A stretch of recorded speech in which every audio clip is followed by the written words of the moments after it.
G Rajitha Reddy గారు, వీరు మన కోశాధికారి గారు.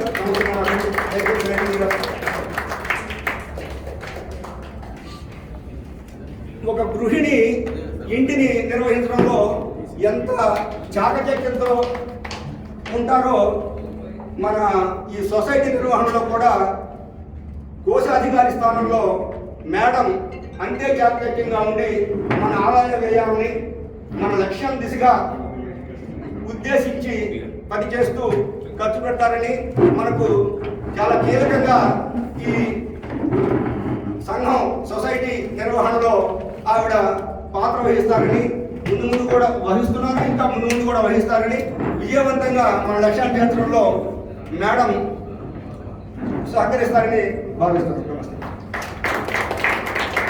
ఆ తర్వాత శ్రీ మాకినేని రామారావు గారు, డైరెక్టర్ గారు. వీరు స్టేట్ బ్యాంక్ ఆఫ్ ఇండియాలో ఉన్నతోద్యోగిగా పదవి విరమణ చేసిన వారు. రైట్ సార్, ఇటు అటు. వీరు కూడా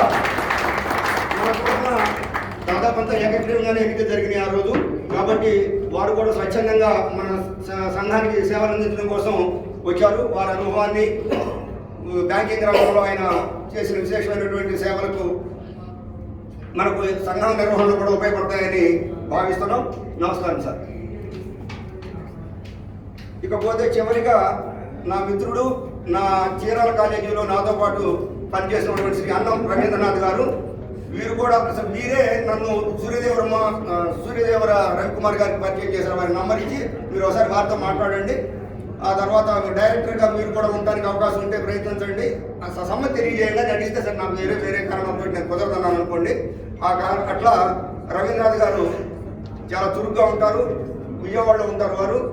ఆ విజయవాడ పరిసర ప్రాంతాల్లో ఉన్న ప్లాట్ ఓనర్స్కి ఆయన తన సమాచారం, అంటే ఇప్పుడు ఎదిగి మనకు అంటే వాట్సాప్ గ్రూపులు అవి ఉన్నాయనుకోండి, అవి కూడా ఎక్కువగా ఉన్నాయి.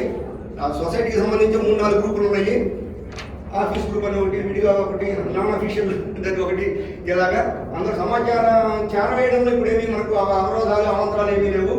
మరి మా రవీంద్రనాథ్ గారు కూడా తన కర్తవ్యాన్ని సంఘంలో సొసైటీలో డైరెక్టర్గా బాగా ఓపికగా ఆయన చురుగ్గా ఉంటారు, చేయగలరని మనందరికీ మన లక్ష్యాన్ని చేరుకునే దిశగా ఈ సొసైటీని నడపడంలో పనిచేస్తారని నమ్ముతున్నాం.